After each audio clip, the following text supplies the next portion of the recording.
more can I say? Top Billin. I'm from any W Jersey. I may not be a smart man, but I sure know what love is.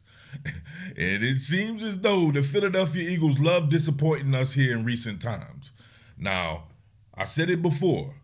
If your man Nick Sirianni is fired, then we will address that. Until then, it's business as usual. We're going to have to go over offensive and defensive coordinator prospects, and then we can work it from there when that particular person is hired. But until then, I'm just going to go over as many prospects or candidates as I can, and we can get the low on that and then really do a deep dive into whomever is actually hired there, and vice versa if he is fired.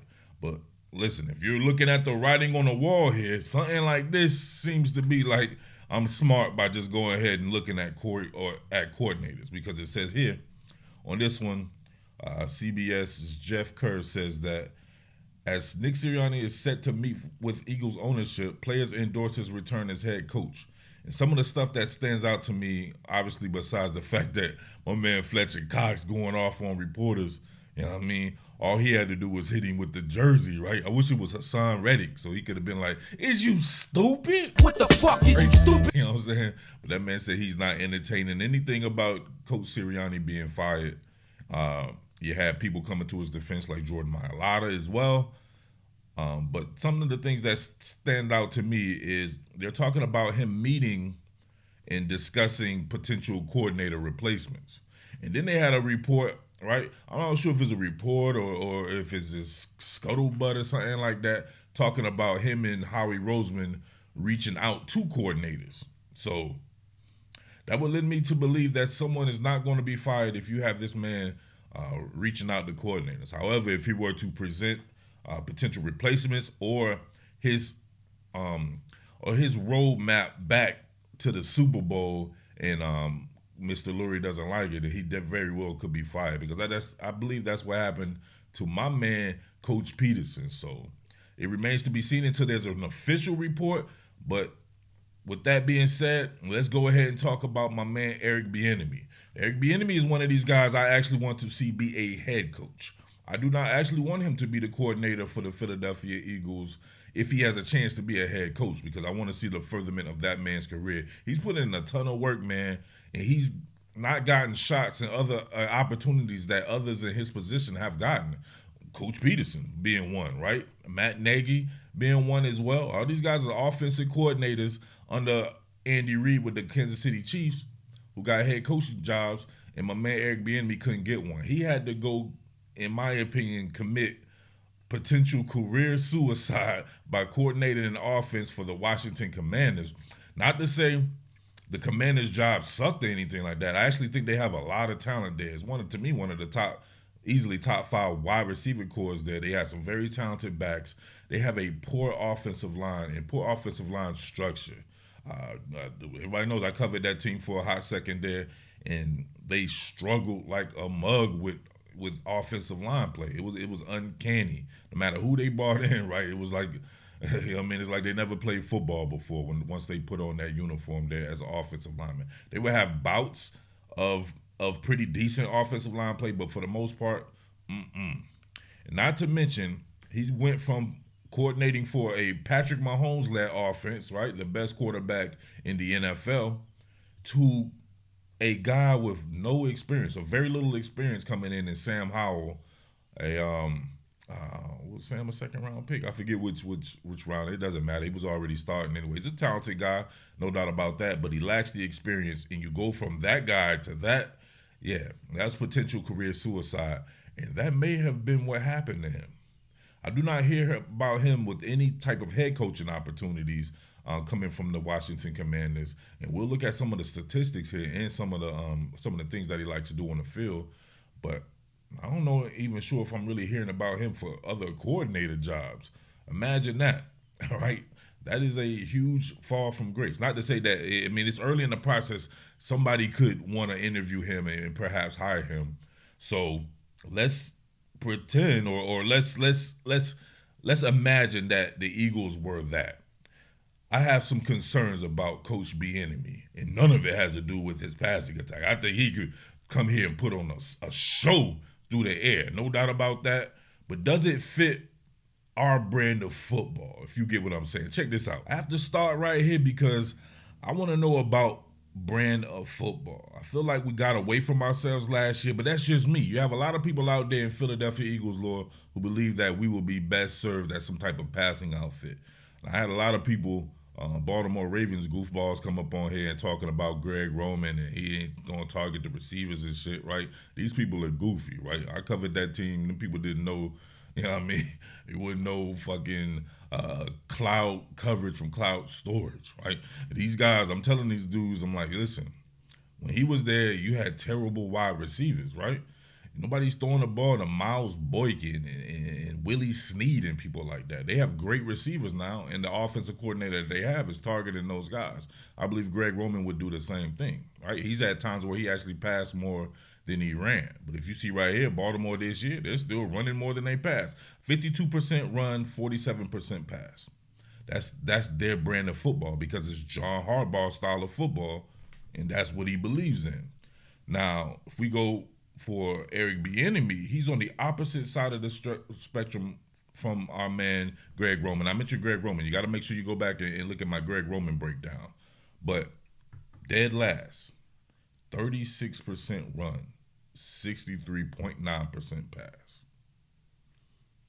What? And that's with a team that has Brian Robinson and Antonio Gibson on it. Those guys are dope. That's a dope running back duo. Both of those guys are smash mouth 225-pound backs who can also catch it out of the backfield, and you can split Antonio Gibson out wide. He's a former wide receiver. He's super talented. You know what I mean? You can do a lot with those guys. But he chose to pass the ball 63.9% of the time. Could you deal with that as a Philadelphia Eagles fan if he gets pass happy? Because we know Nick Sirianni, right? He'll be tweaking his nipples. Right? He's a passing pervert. He wants to pass the ball all the time. Coach Johnson, Brian Johnson, I don't believe that's his forte. He doesn't come from that background. Maybe he changed or something like that, but I can tell that's Nick Sirianni calling those plays with his hands all over the footprint on the fabric of the offense. Right? That's what he does. You saw that when he was trying to call the plays himself when he couldn't do it. He's a pass guy. Now, Eric Bieniemy is that, and he has some dope-ass schemes to actually get it done in a high manner, right? You know Nick Sirianni would love that. They both be passing the ball and be up there, you know what I'm saying, on some Brokeback Mountain passing type shit, right? They'll probably shoot it to 67%. Could you deal with that as an Eagles fan? Now listen to this. Some people might say, oh, Washington sucked, so they had to pass a lot because they were always behind. Well, let's check this out. He comes from Kansas City. My man, Coach Reed, passing the ball 60% of the time, throwing it 39.6% of the time. That's where he comes from. That's their deal. We could go back last year when he was the offensive coordinator for Kansas City. Where are they at? Here we go again. Kansas City towards the bottom, fourth from the bottom, so 28th, 61% of the time Eric Bieniemy passed the ball as the offensive coordinator, 39% run. Hello? Right? Let's go back one more year. 2021. He was the offensive coordinator. They're still 5 from the bottom, passing the ball 61. The exact same ratio 2 years in a row with him as coordinator, and then he ups it slightly when he's his own coordinator at Washington, when they obviously sucked, so they did have to pass the ball more. So he's going to pass the ball. That's what they do. Can you deal with that? I want you to know. I want you to tell me right in the comment section, can you deal with being that type of an offense? Now, here's what may be keeping your man Bieniemy back from being a head coach. The results of one Yosemite Sam Howell. My man is a gunslinger here, but as you can see, he was slinging to the opposite team right here, right? 21 touchdowns, 21 interceptions, a 78.9 rating. He did almost throw for 4,000 yards, so that's something that he could build on in the future, but he probably won't be building on it with Eric Bieniemy. You would think if he had a great year, he would be the number one candidate to be back as the head coach, right? To be elevated to the head coach for the Washington Commanders, that they have that type of continuity. I will say this though, Your man Jacoby Brissett right here, had he been a starter the entire time with how he plays football, not as much of a gunslinger, a little bit more risk averse, which would have led to fewer turnovers, I think he would have had a pretty good season under Eric Bieniemy. So you got to keep that in mind too. So how does that translate for someone like Jalen Hurts? We see here in a small, truncated sample size here, he went for 3 touchdowns, no interceptions against the Rams and the Jets defenses. So 2 pretty decent defenses there, especially the New Jersey Jets. But obviously not the starter. People over them making that decision like Ron Rivera, whoever the GM is out there. So not a film study per se, just some quick analysis just to kind of give you an overview of what Eric Bieniemy likes to do. So he's going to be working out of a ton of 11 personnel. He will rock with a little 12 personnel just to do more of tendency breaker type stuff. But he loves working with 11 personnel, and he will contract, as you see right here. I love how on some of these short yardage plays, it's just pretty much on site, meaning instead of them working to the sticks like you see right here with Terry McLaurin, we'll work to the sticks like we do in Philly, right? Everything to the sticks, right? Nothing moving or nothing where you can get the ball really quick. They'll go as soon as they see daylight. So if the cornerback widens right here or the nickelback widens right here or whomever that is, and then you have your corner out here and they have that much room, they'll run right really quick just to get them the ball and let them turn upfield. That's how it should be done a lot of the times, in my opinion, instead of running to the sticks. Look at this. Boom, real quick. Let them get upfield. Didn't run to the sticks, so it's a risky throw there. But if you know you can get the ball out fast and make a quick decision there, why not? Look at that. He barely, 1, 2, 3 steps, right? So pretty much hitched it, and then get him the ball real quick, let him make a decision, get upfield, get north-south, slips a tackle right there from A.J. Terrell, gets himself a first down still. Now you get an expansion. So we went from the contract with the tight splits to now you have plus splits. So he's always going to be working with motion as well. We see here motion from empty into the backfield. You can see that means there's some type of combination coverage. What do? Come right behind that right there, making the linebacker vacate the premises. Right behind him. No play action necessary or needed. Just use what they're doing against themselves, right? So if the linebacker followed him, right, they were going to work out of that stack there. Backer followed him in. You know the backer's going to have to follow him out as well. So 1 in, 1 out. Come right behind that with the slant right here to McLaurin, who's out leveraged A.J. Terrell right there. Gets himself a nice gainer. Contract and expand. One thing that I noticed about the Eric Bieniemy offense, same deal when he was on the Coach Reed in Kansas City, is that they'll have those little tap passes. They'll have those shovel passes. They'll have a lot of ways to get the QB some extra stats, right? A lot of stuff that is kind of risk averse, because if you don't complete this pass with it going forward, what is it? It's an incompletion. You know what I mean? It's a lot different than trying to hand the ball off and you may fumble or something like that. These type of plays should be in vogue in everybody's offense. I mean, why not? You get a guy like Curtis Samuel who can run like that. Look at you. Get yourself a nice gainer with him right there hitting the edges. Now look at this. Both backs in the backfield. So 21 personnel. You got 2 tight set right here. And what do? Play action, split flow, and look at that. Too easy.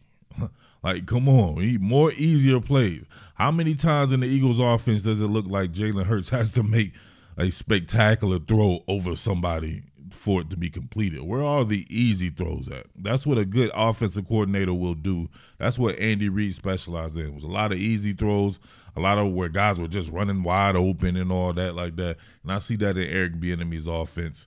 Now he has a lot of it's hard to judge though with Sam Howell and his lack of experience, although you would think as the season went on he would gain more. He gained more experience, so it should have been easier for him, but hey man, not necessarily. All right, you know what, let me call it right there, man. If he's the choice, then we'll break it down in detail. Other than that, I just want to kind of give you guys a background. So let me know, would you guys be comfortable with being one of the more, aggressive passing teams, meaning you're going to pass probably 60-something% of the time as opposed to when we've been really good, or especially right when it's probably leaning more towards being a run team. So I don't know. Everyone has their own flavor. Let me know what's yours. All right, it's your boy Jersey Murph as always. Big love outs to everybody out here in the Delaware County. Shout outs to everybody in New York, Jersey, Philadelphia, Delaware, Elkton, Maryland. All right. What more can I say? Top Billin.